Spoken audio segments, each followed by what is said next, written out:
Mari kita bersatu di dalam doa. Bapa di dalam surga, kami datang kembali padamu, kami mengucap syukur oleh karena firman-Mu ya dan amin. Firman-Mu berkuasa mengubah hidup kami.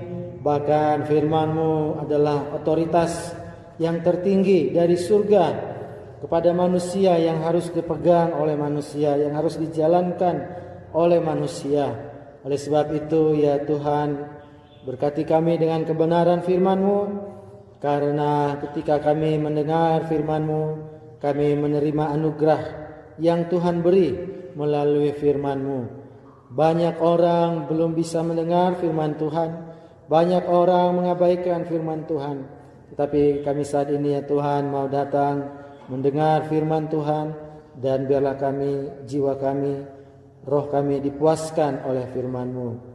Terima kasih Bapa di dalam surga. Terpuji termulialah nama-Mu Bapa, kekal sampai selama-lamanya. Inilah doa dan ucapan syukur kami. Di dalam nama Tuhan Yesus kami mengucap syukur dan berdoa. Amin. Jemaat silakan duduk.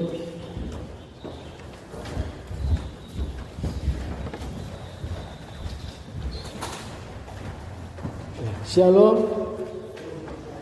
Ya, Bapak Ibu Saudara yang terkasih dalam nama Tuhan Yesus. Banyak orang ingin umur panjang. Ya, banyak orang ingin umur panjang.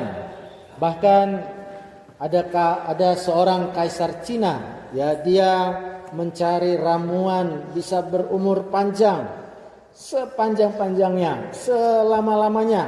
Ya, dia mencari ramuan, dia menyuruh para tabib cari sampai seberang pulau, seberang benua, kemana saja cari, ya. Kalau tidak ketemu ramuan itu, ya, maka kalian tidak hidup, ya.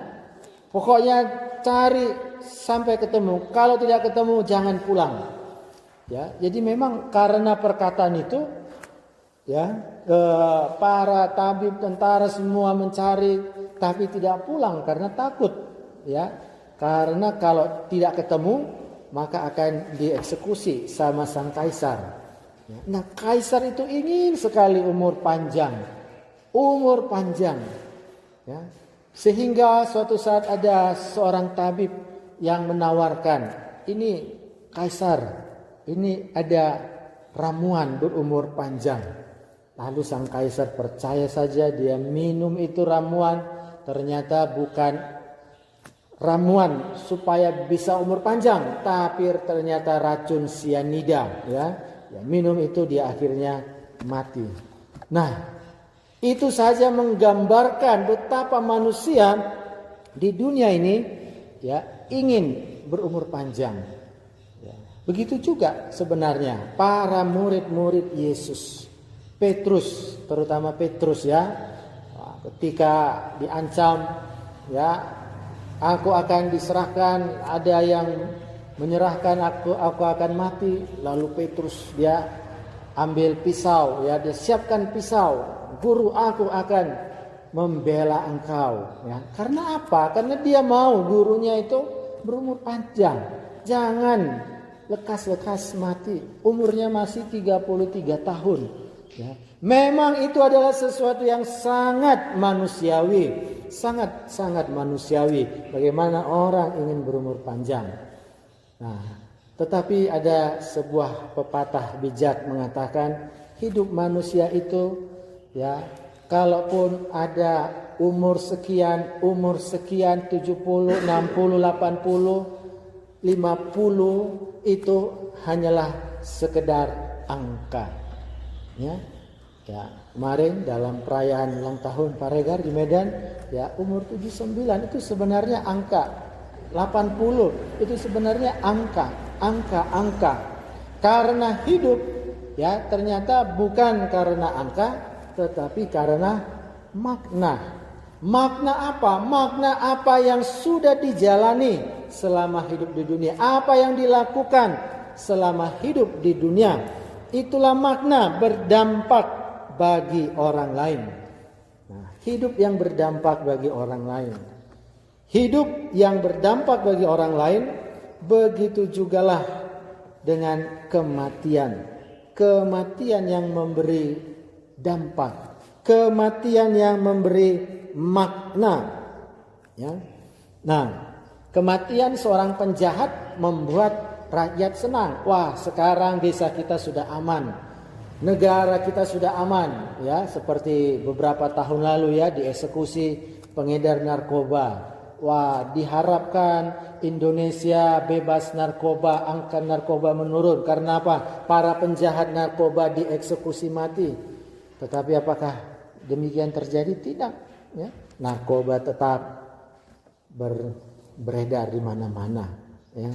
Nah, jadi ternyata kematiannya tidak berdampak. Ya. Kematiannya tidak berdampak.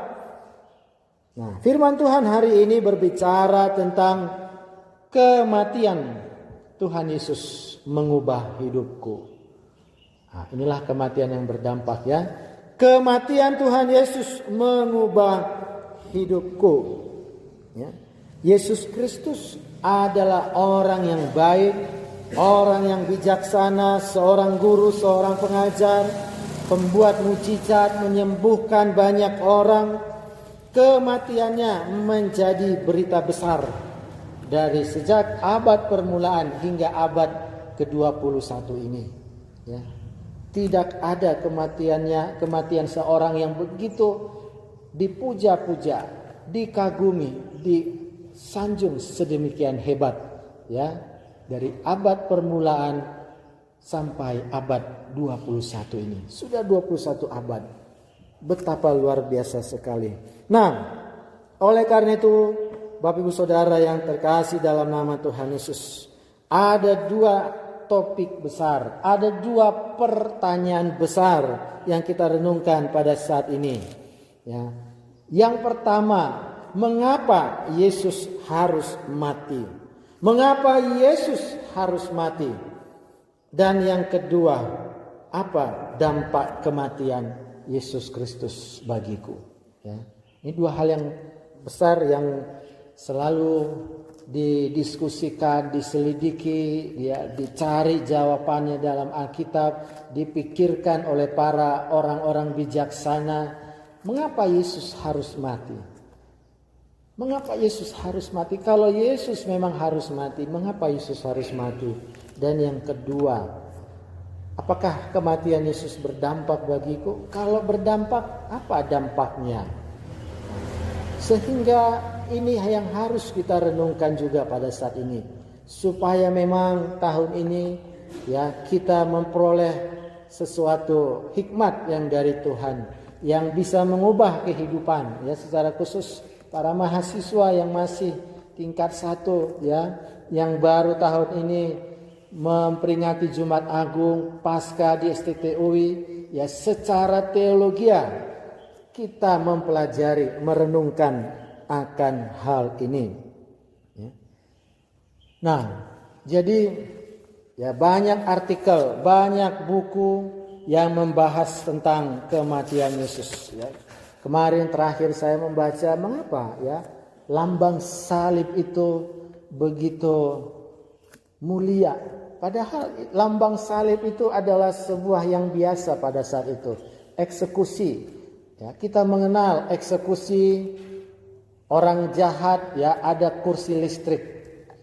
Ya, ada alat eksekusi tiang gantungan pada zaman dulu ya.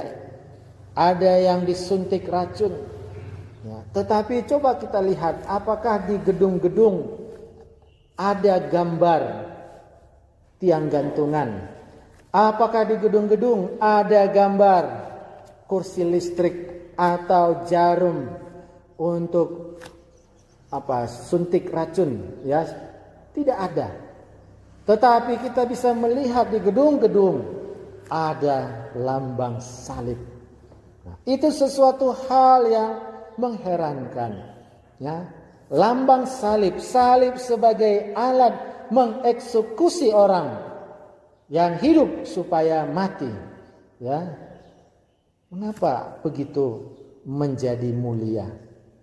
Karena memang yang disalib pada waktu itu adalah manusia yang sangat mulia, manusia yang agung, yang mulia, yang tidak berdosa, tetapi harus disalib sehingga salib yang hina menjadi mulia, karena yang disalib adalah yang paling mulia. Itu jawabannya. Nah, yang pertama kita baca dalam Kejadian 3 ayat yang kelima. Kejadian 3 ayat yang kelima kita baca bersama-sama.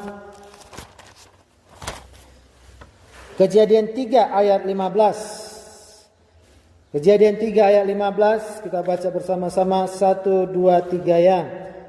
Aku akan mengadakan permusuhan antara engkau dan perempuan ini, antara keturunanmu dan keturunannya. Keturunannya akan meremukkan kepalamu dan engkau akan meremukkan tumitnya. Nah, ya ini memang kebetulan tidak ada yang kelas misiologi ya. Kemarin sudah saya singgung sedikit ini di kelas misiologi bagaimana ini adalah proto-evangelium, ya, benih penginjilan, di mana Kejadian 3 ayat 15 ini itu menunjukkan bahwa Yesus Sang Mesias yang dijanjikan itu harus mati, ya. Yesus disalib karena sudah dijanjikan Allah Bapa sejak zaman Adam. Kejadian 3 ayat 15. Ini sesuatu hal yang sangat mendasar, ya. Karena banyak sekali teori-teori yang berkembang di dalam dunia kekristenan, dalam dunia teologi, ya. Yesus disalib untuk menyenangkan hati iblis. Itu jelas-jelas salah, ya. Untuk apa Yesus disalib menyenangkan hati iblis? Iblis itu penjahat, pemberontak. Untuk apa Yesus mati menyenangkan hati iblis? Nah, tapi itu muncul teori-teori yang sesat seperti itu. Kalau kita belajar Kejadian 3 ayat 15 ini, Yesus disalib karena sudah dijanjikan Allah Bapa sejak zaman Adam. Karena sudah dijanjikan.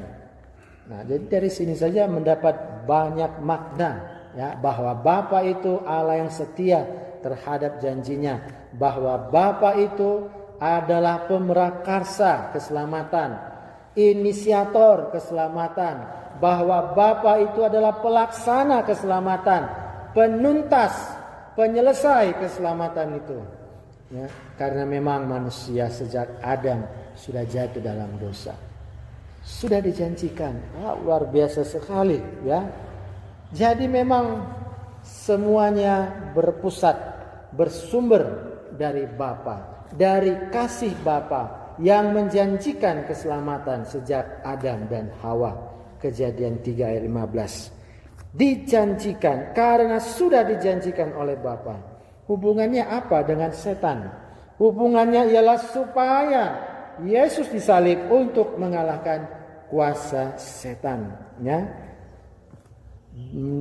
Tumitnya remuk melambangkan penderitaan disalib. Tumit Yesus remuk, ya, melambangkan kesukaran.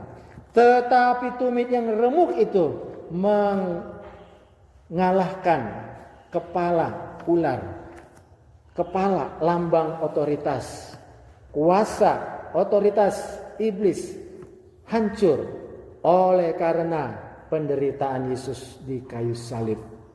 Inilah yang sangat-sangat mendasar mengapa Yesus harus disalib. Yang kedua, Yesus disalib karena usaha manusia untuk menyelamatkan diri sendiri selalu gagal. Usaha manusia untuk menyelamatkan diri sendiri selalu gagal. Ya, contohnya apa? Ya, contohnya ialah ketika hukum Taurat diberikan. Hukum Taurat diberikan kepada bangsa Israel. Apa yang terjadi? Bangsa Israel selalu gagal melaksanakan hukum Taurat. Selalu gagal melaksanakan hukum Taurat. Tidak bisa secara sempurna. Ada 10 hukum Taurat, 9 dilaksanakan, 1 tidak dilaksanakan, maka ia tetap berdosa. Ya, gagal.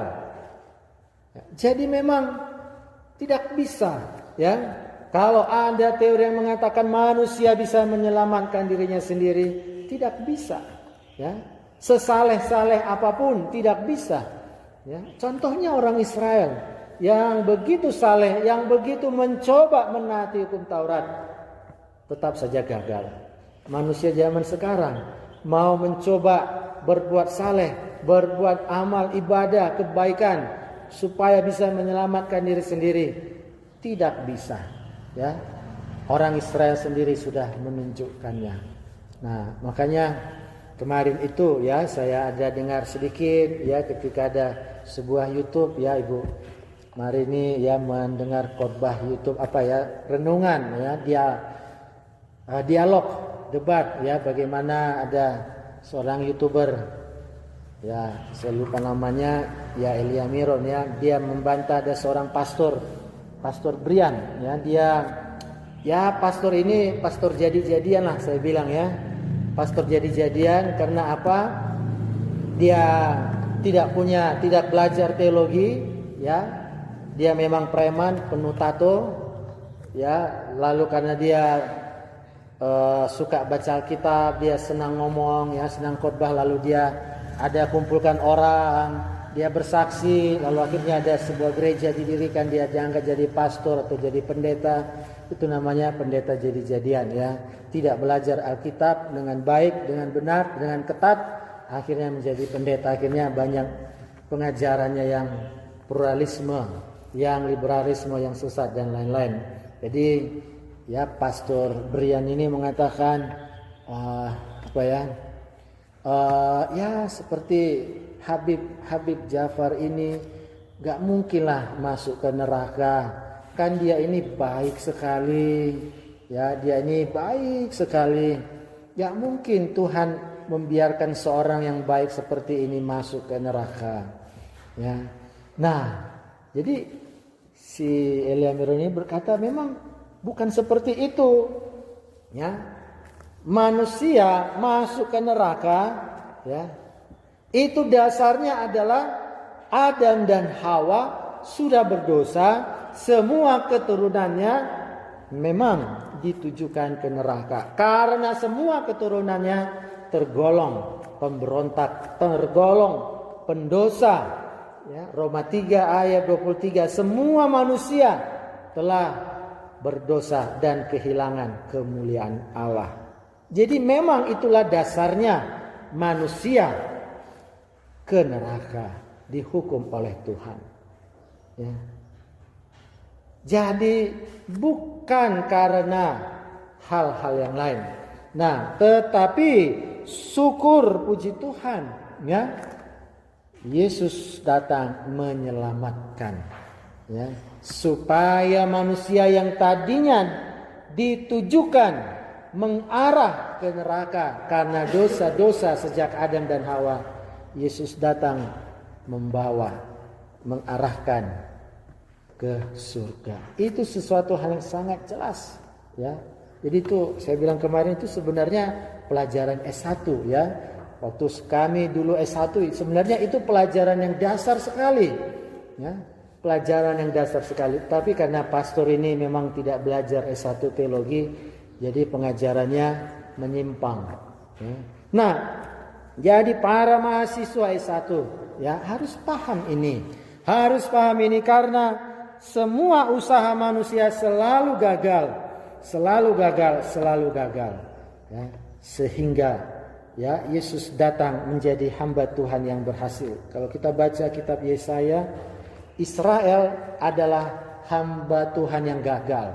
Israel adalah contoh hamba Tuhan yang gagal. Tuhan memilih Israel supaya menjadi alatnya, menjadi contoh, menjadi model bagi bangsa-bangsa lain. Ya, supaya melalui Israel bangsa-bangsa lain mengenal Tuhan. Tetapi apa yang terjadi? Israel malah menyembah berhala bangsa-bangsa lain. Israel sebagai hamba Tuhan yang gagal. Lalu dalam Yesaya 53, Yesus datang menjadi hamba Tuhan. Ia menderita Orang pun tidak kenal wajahnya. Dia sangat-sangat menderita. Ya, bahkan ya beberapa penafsir mengatakan, waduh, Yesus itu sangat-sangat menderita. Kalaupun ada dipakaikan pakaian kepada Yesus di kayu salib, sebenarnya itu untuk mengurangi penderitaannya. Ya, ada yang mengatakan, ya Yesus bahkan disalib tanpa pakaian. Ya, sebagaimana orang-orang pada waktu itu. Ya, wah, sampai sebegitukah Yesus sangat-sangat menderita disalib. Ya. Jadi kalau Yesus kelihatan disalib hanya pakai sedikit pakaian. Ada juga yang mengatakan tanpa pakaian. Waduh, betapa sangat-sangat menderitanya. Nah, jadi Bapak Ibu Saudara, para mahasiswa yang terkasih dalam nama Tuhan Yesus, ya, ini yang patut kita renungkan. Dan memang ya, kalau dulu ada sebuah film The Passion of the Christ, ya, itu sebenarnya bagus ditonton pada masa Jumat Agung Paskah ini, ya, supaya para mahasiswa orang-orang Kristen mengingat kembali. Ya. Ada hamba Tuhan yang ketika menonton film ini menangis. Bagus, memang harus seperti itu. Ya. Nah, makanya tadi sebenarnya lagu-lagu Jumat Agung ini lagu-lagunya riang semua, ya. Maunya lagu-lagunya itu lagu-lagu yang merenungi, meratapi penderitaan Yesus. Kita harusnya menangis karena Yesus menderita untuk kita. Kita harusnya menangis karena dosa-dosa saya Yesus mati. Itu yang perlu kita tangisi. Mengapa saya ini sampai membuat Yesus harus menderita? Perlu kita menangisi. Itulah tangisan yang suci. Itulah kesedihan atau duka cita yang suci menurut firman Tuhan. Nah, yang ketiga, Yesus disalib sebagai bentuk ketaatan tertinggi kepada Allah Bapa. Yesus disalib sebagai bentuk ketaatan tertinggi kepada Allah Bapa. Ya, tadi sudah saya singgung bahwa Yesus sebagai hamba, Dia turun ke dalam dunia sebagai perintah dari Allah Bapa. Bahkan Yesus sampai mati di kayu salib. Kematian Yesus menyenangkan hati Bapa.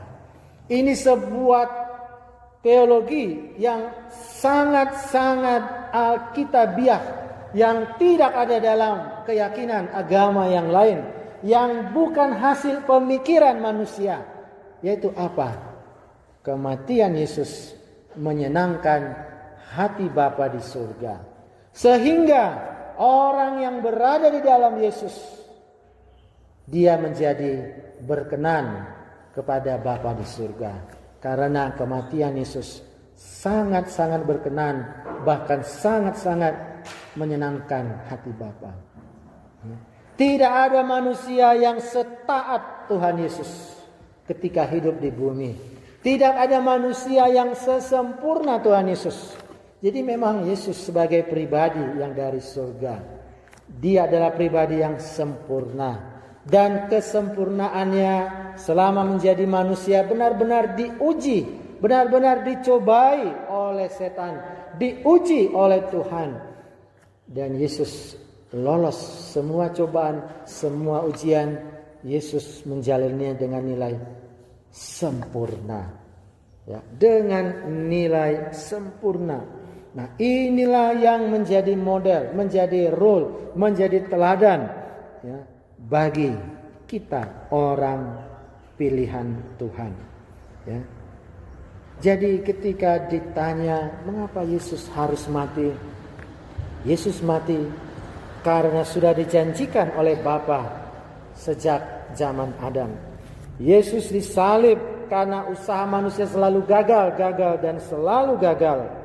Dan Yesus disalib sebagai bentuk ketaatan tertinggi kepada Bapa. Jadi ada unsur ilahi di situ, tetapi juga ada unsur manusiawi karena kegagalan manusia. Karena ketaatan Yesus pribadi yang ilahi, karena kasih Bapa yang setia dalam janjinya. Tetapi unsur manusiawinya karena kegagalan manusia, makanya Yesus harus disalib mati. Bapak Ibu Saudara yang terkasih dalam nama Tuhan Yesus, maka yang berikutnya pertanyaan yang kedua, yaitu apa dampak kematian Yesus bagiku, bagi Anda semua, bagi orang-orang pilihannya? Apa dampak kematian Yesus? Ya. Mungkin kalau anak-anak masih belum mengerti, tetapi kalau mahasiswa sudah lebih dewasa, maka harus lebih mengerti, harus bisa lebih merenungkan ini. Ya. Karena apa? Karena banyak orang Kristen tidak menghargai kematian Yesus. Buktinya apa? Banyak orang Kristen jatuh bangun di dalam dosa. Banyak orang Kristen atau bahkan hamba Tuhan, ya, jatuh bangun dalam dosa. Karena apa? Kurang menghargai, kurang mengerti apa dampak kematian Yesus bagiku. Kurang menghargai kematian Yesus bagiku, bagi Anda, bagi semuanya. Nah, ini yang harus ditekankan. Ini yang harus lebih lagi direnungkan dan mengubah kehidupan kita. Sehingga kematian Yesus yang kita peringati dalam Jumat Agung tidak sekedar rutinitas, tidak sekedar kegiatan agamawi, ya, agamawi Natal, atau kalau orang Yahudi dulu, ya, memperingati Paskah, memperingati hari raya Pondok Daun, ya, memperingati hari roti tidak beragi, ya, setiap tahun memperingati, tapi tetap saja menyembah berhala. Berarti apa? Setiap tahun mereka memperingatinya secara agamawi, secara rutinitas, tidak sungguh-sungguh mengubah hidup. Nah, itulah yang harus kita renungkan saat ini. Apakah kematian Yesus sudah memberi dampak bagi hidupku? Apakah kematian Yesus sudah mengubah hidupku?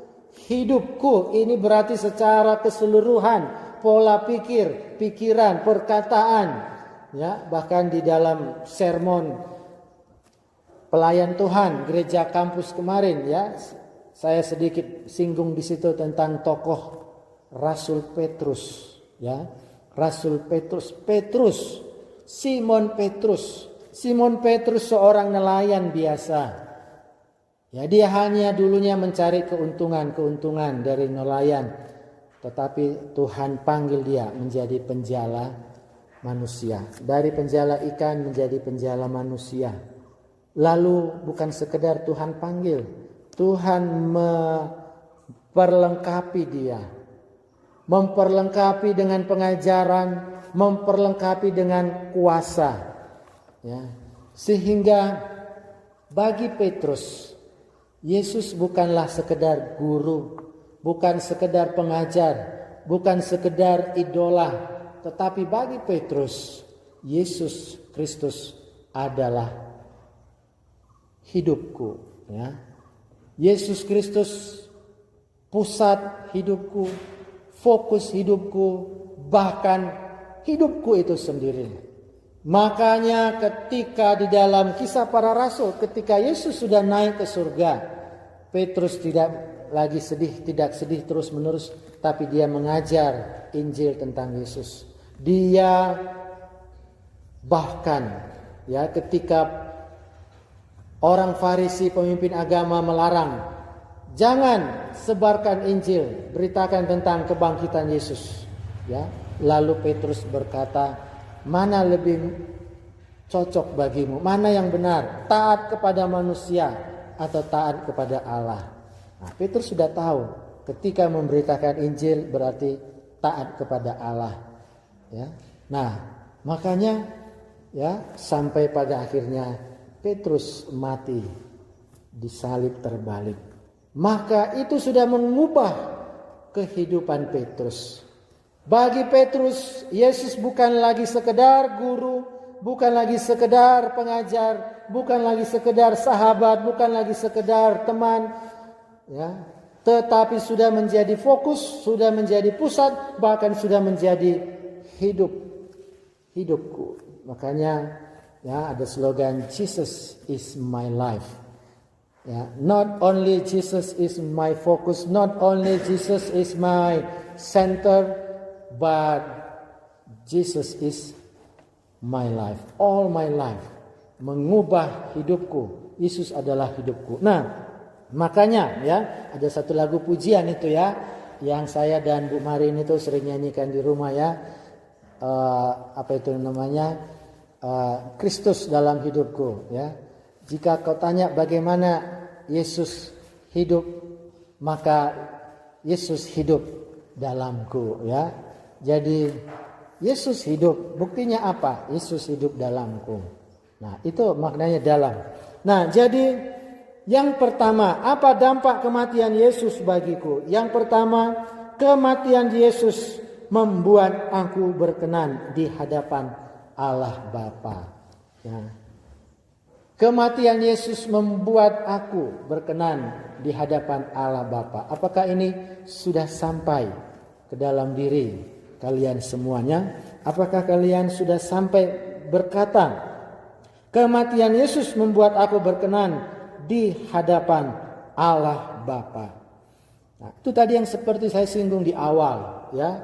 Rahasianya ialah kematian Yesus menyenangkan hati Bapa. Sehingga kalau aku berada di dalam Yesus, aku menjadi berkenan kepada Bapa. Dosa-dosaku diampuni, aku dilahirbarukan oleh Roh Kudus.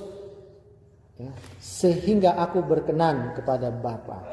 Dan kalau aku berkenan kepada Bapa, itu berarti seluruhnya ya, janji-janji Abraham diwariskan kepadaku. Bahkan kalau aku berkenan kepada Bapa, maka aku ya apapun yang aku lakukan, kebaikan yang kulakukan itu berkenan. Ya, makanya ya dalam khotbah-khotbah ya saya sering katakan orang sebaik-baiknya, banyak orang melakukan kebaikan, tetapi kalau dia belum di dalam Kristus, maka kebaikannya itu seperti kain lap, sampah. Ada di dalam kitab Yesaya. Dalam kitab Yesaya dikatakan di situ, kesalehan orang itu seperti kain kotor. Ya, orang Israel berbuat saleh, tetapi dianggap Tuhan kain kotor. Karena apa? Karena mereka memberontak kepada Tuhan. Ya, manusia zaman sekarang juga ya banyak berbuat saleh. Kaum stoisme ya, kaum stoisme, orang yang sangat mengagungkan kesalehan, orang yang sangat mengagungkan kebaikan dirinya, ya, maka dia yakin kesalehannya bisa membuat dia selamat masuk dalam surga. Ya. Jadi saya sendiri juga pernah ya ketika di Jawa dulu waktu S1 ya saya menginjili seorang kejawen ya kejawen. Ya. Bagaimana kalau mati kemana? Ya masuk surga. Kenapa? Ya karena saya berbuat baik terus. Karena saya tidak pernah menyinggung orang lain. Karena saya tidak pernah menyakiti hati orang lain. Saya selalu berusaha berbuat baik. Saya melakukan kebaikan. Ya sehingga ya saya masuk surga. Wah, ya. Lalu di situ saya beritakan Injil. Nah, ini orang-orang golongan stoisme ya menganggap kesalehan bisa membuat dirinya berkenan di hadapan Allah. Tidak bisa ya. Jadi betapa sangat bernilainya kematian Yesus Kristus. Karena hanya kematian Yesus Kristus yang menyenangkan hati Bapa, yang berkenan kepada Bapa. Makanya orang yang berada di dalam Kristus, dia dibenarkan, disucikan, diampuni, diangkat menjadi anak-anak Tuhan, hidupnya berkenan, perbuatan baiknya berkenan di hadapan Bapa, apapun yang dilakukannya di dalam Kristus, maka itu akan menjadi upah di surga kelak, menjadi mahkota di surga kelak. Nah, kalau kita sudah melakukannya di dalam Kristus, di luar Kristus, seperti saya katakan tadi, tidak bisa. Jadi betapa beruntungnya, ya. Jadi berkenan di hadapan Bapa terkait dua hal. Aku berkenan karena dosa sudah diampuni, perbuatan baik yang kulakukan berkenan setelah aku diampuni. Aku berkenan bukan karena aku berbuat baik, ya, bukan karena aku berbuat sudah dipilih untuk diselamatkan. Aku diselamatkan karena kematian Tuhan Yesus di kayu salib. Jadi betapa pentingnya kematian Yesus bagiku. Nah, ini sesuatu hal yang sangat penting, ya. Karena di surga kelak, ya, ketika orang mati, ketika Yesus datang kedua kali, ketika ada pengadilan, maka semua manusia akan diadili, ya. Semua manusia akan diadili, dan dasar pengadilannya hanya satu. Apakah di dalam Kristus atau di luar Kristus? Kalau di luar Kristus berarti ya tetap ke neraka. Sebelumnya mengarah ke neraka, Yesus sudah datang ditolak, ya tetap manusia itu mengarah ke neraka, ya. Memang manusia berdosa mengarah ke neraka. Neraka itu adalah tempat iblis, malaikat pemberontak, ya. Tetapi karena Adam dan Hawa sudah berhasil dibujuk, ya, minggu-minggu lalu sudah kita pelajari, karena Adam dan Hawa sudah berhasil dibujuk oleh iblis, sudah menjadi anak buah iblis, maka seluruh keturunannya mengarah ke neraka, ke tempatnya setan iblis. Dan itu yang terjadi sejak Adam dan Hawa. Itu sudah menjadi hukum rohani namanya, ya. Tidak bisa manusia melawannya. Itu sudah hukum rohani yang dari Tuhan. Nah, oleh sebab itu, ya, kita bersyukur kepada Tuhan karena kematian Kristus membuat aku berkenan, dosaku diampuni, aku melakukan perbuatan baik, berkenan kepada Bapa di surga, dan itu menjadi upahku nanti di surga karena aku melayani berbuat baik di dalam Kristus. Jadi beruntungnya kita semua, dan ini sungguh-sungguh harus menjadi perenungan bagi para hamba-hamba Tuhan, bagi para mahasiswa. Apakah kematian Kristus sudah berdampak bagi Anda masing-masing? Yang kedua yang terakhir, kematian Kristus berdampak, ya, untuk membebaskanku dari pengaruh setan, roh-roh jahat. Dunia ini sudah dikuasai iblis sejak Adam dan Hawa jatuh dalam dosa. Iblis dan roh-roh jahat menguasai sistem dunia ini, bahkan menguasai manusia-manusia berdosa, ya. Lalu bagaimana supaya manusia bisa bebas? Supaya kamu semua bisa bebas? Maka hanya melalui kematian Tuhan Yesus Kristus, ya. Kita melihat bahwa ketika Yesus hidup di bumi, Yesus banyak mengusir roh-roh jahat dari orang-orang di Gerasa, bahkan dari orang yang mengalami sakit secara fisik. Ternyata di balik mereka itu ada roh jahat, ya. Kalau kalian mendalami membaca kitab Matius, Markus, Lukas, ya, di situ jelas Yesus mengusir roh jahat, orang itu menjadi sembuh. Yesus mengusir roh jahat, orang itu menjadi sembuh secara fisik, ya. Betapa roh-roh jahat itu banyak mengikat, menguasai orang-orang, ya. Bahkan bukan hanya orang yang sakit, orang yang sehat pun, ya, seperti Yudas Iskariot, ya, engkau sudah dikuasai roh jahat, berbuatlah apa yang kau mau karena dirimu sudah dikuasai roh jahat. Ya, Yudas tidak sakit. Ya. Jadi bukan hanya masalah orang sakit, orang sehat pun dikuasai roh-roh jahat. Ya, itu makanya ya, orang-orang yang pergi ke diskotik, ke tempat pelacuran, orang-orang yang sering menonton pornografi, yang sering memikirkan pikiran-pikiran cabul, ya, orang-orang itu sudah nggak perlu lagi digoda oleh si iblis. Karena apa? Karena dia sudah dipengaruhi roh jahat. Dia sedang terikat oleh roh jahat. Pejabat-pejabat yang suka korupsi, ya, setan nggak perlu bersusah payah untuk menggoda karena mereka memang sedang diikat oleh roh jahat. Ya, walaupun mereka kelihatannya sehat, ganteng, kaya, tetapi sesungguhnya mereka sedang diikat oleh roh jahat. Lalu bagaimana?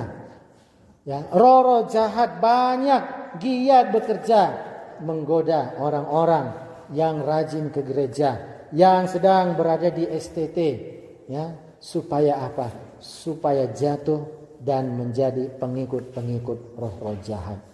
Nah, jadi ya, betapa luar biasa sekali, ya, betapa luar biasa sekali dampak kematian Kristus bagi kita, ya, supaya, nah ini ya di dalam Filipi 2 ayat 8 sampai 10 nats pembimbing tadi, ya, Kristus mati di kayu salib, itu sebabnya Allah sangat meninggikan dia dan mengaruniakan kepadanya nama di atas segala nama, supaya dalam nama Yesus bertekuk lutut segala yang ada di langit dan yang ada di atas bumi dan yang di bawah bumi.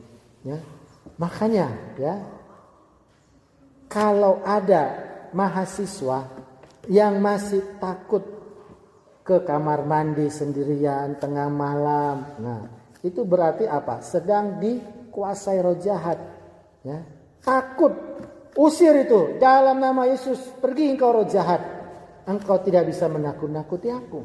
Karena apa? Filipi 2 ayat 8 sampai 10, segala kuasa, ya, di surga dan di bumi, di bawah bumi, di langit, bertekuk lutut. Jadi memang ya, prinsipnya ialah bukan kita yang harus takut kepada roh jahat, tapi roh jahatlah yang harus takut kepada kita. Karena apa? Kita sudah berkenan kepada Bapa, kita sudah diangkat menjadi anak-anak Tuhan, kita ada Roh Kudus, termeterai darah Kristus dalam hidup kita, sehingga roh-roh jahat takut kepada kita. Sehingga ketika ada cobaan datang, ya, dengan otoritas surgawi, kita katakan, "Nyah, engkau roh jahat." Ya, Yesus sendiri tidak banyak kompromi, tidak banyak basa-basi, tidak banyak berdialog dengan roh jahat ketika dicobai. Yesus langsung katakan, "Nyahlah engkau roh jahat." Ya, "Nyahlah engkau, nyahlah engkau." Ya, hanya satu kalimat. Ya, tidak banyak. Engkau hanya harus menyembah Tuhan Allah. Manusia harus menyembah Tuhan Allah. Sudah, titik. Ya, hanyalah engkau. Ya, tidak boleh mencobai Tuhan Allahmu. Ya, manusia tidak hidup dari roti saja, tapi dari setiap firman Tuhan. Ya, hanya satu kalimat Yesus katakan, tapi dengan kuasa, dengan mengusir roh jahat itu pergi. Nah, jadi memang di sini ya, di sini perlu bahwa kita harus sungguh-sungguh hidup di dalam kehendak dan kebenaran firman Tuhan. Nah, mari kita baca satu nats firman Tuhan dalam Lukas 11 ayat 24 sampai 26. Ini sebagai ayat penutup. Lukas 11 ayat 24 sampai 26. Kita baca bersama-sama Lukas 11 ayat 24 sampai 26. Kita baca bersama-sama 1, 2, 3 ya. Apabila roh jahat keluar dari manusia, ia pun mengembara ke tempat yang tandus mencari perhentian, dan karena ia tidak mendapatnya, ia berkata, aku akan kembali ke rumah yang telah kutinggalkan itu. Maka pergilah ia dan mendapati rumah itu bersih dan tersapu rapi teratur. Lalu ia keluar dan mengajak 7 roh lain yang lebih jahat daripadanya, dan mereka masuk dan berdiam di situ. Maka akhirnya keadaan orang itu lebih buruk daripada keadaannya yang semula. Nah, jadi di sini yang 2 hal yang penting. Yang pertama, kita harus benar-benar bebas dari roh jahat, tidak terikat oleh roh jahat. Dan yang kedua, kita harus diisi oleh firman Tuhan. Hidup kita harus diisi oleh firman Tuhan, mendengar dan melakukan firman Tuhan, supaya kapanpun roh jahat itu mau masuk kembali ke dalam diri kita, menggoda kita, mencari celah kita bisa menangkisnya, ya, menangkisnya karena berdasarkan firman Tuhan. Ya, kita tahu Yesus sendiri 3 kali yang tertulis, ya, tapi sesungguhnya banyak, pasti dalam banyak hal, ya, Yesus dicobai, ya. Tetapi secara tertulis di sini, ya, Yesus dicobai 3 kali, bukan sekali, tapi 3 kali. Ya, menunjukkan bahwa roh jahat itu tidak berhenti, tidak putus asa, selalu ingin menggoda manusia. Ya, oleh sebab itu, kalau Anda memang benar-benar sudah bebas dari ikatan roh jahat, maka harus hidup diisi oleh firman Tuhan, supaya bertumbuh rohani, supaya kuat maju dalam peperangan, supaya tidak lagi jatuh dalam dosa. Karena kalau jatuh dalam dosa lagi, maka akan lebih banyak roh jahat yang menguasai. Inilah prinsip yang kadang diabaikan oleh para hamba-hamba Tuhan, ya. Sehingga banyak hamba-hamba Tuhan, bahkan yang sudah bishop sekalipun, yang sudah bergelar tinggi sekalipun, yang sudah banyak ribuan jemaatnya pun jatuh dalam dosa, ya, karena mengabaikan prinsip firman Tuhan ini. Jadi sebenarnya Tuhan sudah menyediakan segala sesuatunya. Segala perlengkapan rohani sudah Tuhan sediakan. Keselamatan rohani sudah Tuhan Yesus kerjakan. Perlengkapan rohani, firman Tuhan, Roh Kudus sudah Tuhan sediakan. Maka selama kita hidup dalam dunia ini, kita terus-menerus melakukan peperangan sebagai anak-anak Tuhan, sebagai orang yang sudah diselamatkan, terus-menerus melakukan peperangan rohani supaya kita tidak lagi terikat oleh roh-roh jahat, jatuh bangun dalam dosa. Inilah rahasia dari surgawi bagi kita semuanya. Amin. Mari kita bersatu di dalam doa. Bapa di dalam surga, kami mengucap syukur kami datang padamu Tuhan.